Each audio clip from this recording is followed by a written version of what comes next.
Hi, I'm Dave, and I know wrestling, brah. Do you wish Spicoli was a wrestler? Do you want to save the word bro from Vince Russo? And do you want a wrestler who laughed in the face of WWE's wellness policy? Then allow me to introduce to you my client for Dave Knows Wrestling's honest promos. Stoner Cold Steve Austin, Kimbro Slice, riddle me this, riddle me that, who's afraid of the big bad Matt? Matt Riddle, or is it just Riddle now?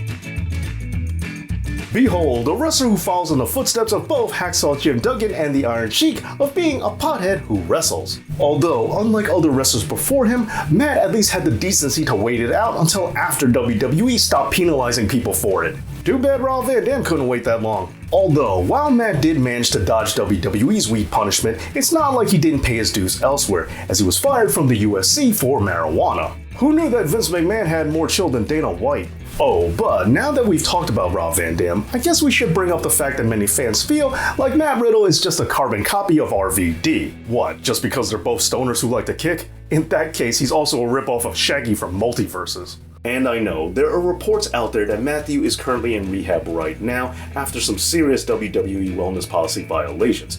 And keep in mind that WWE currently does not prohibit marijuana use. But at the same time, there are other reports out there that deny all this, stating that Matthew is simply taking time off due to the pressures of his divorce. Which might just mean that that backstage segment with Seth Rollins might have turned into an episode of When Keeping It Real Goes Wrong. Now, if these violations are true, this might just be an example of trying to dodge one bullet too many, as Matthew has gotten out of some serious hot water in the past while barely getting scathed, as the only thing that happened to him as a result of his sexual assault allegations was that he got his first name taken away, since WWE figured just googling the word Riddle wouldn't turn anything up. And yes, those charges were dropped, but it's pretty interesting considering that WWE has a cancel first ask questions last kind of mentality.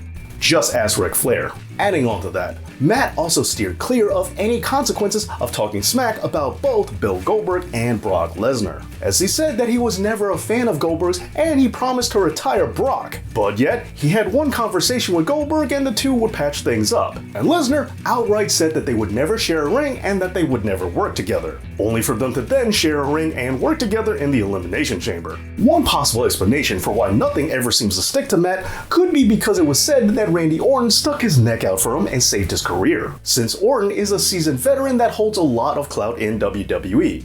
And also because Matt apparently holds Orton's favorite strain. In the end, if you want a wrestler who somehow wasn't in WWE's crossover in Surf's Up 2 Wave Mania, a wrestler who excretes CGI doves, and another wrestler who's just one ankle injury away from learning why wrestlers really should wear boots, then allow me to introduce to you my client for Dave Knows Wrestling's honest promos. Proof that it is easy being green. No shoes, no service. He's a joker, he's a smoker, he's a midnight toker.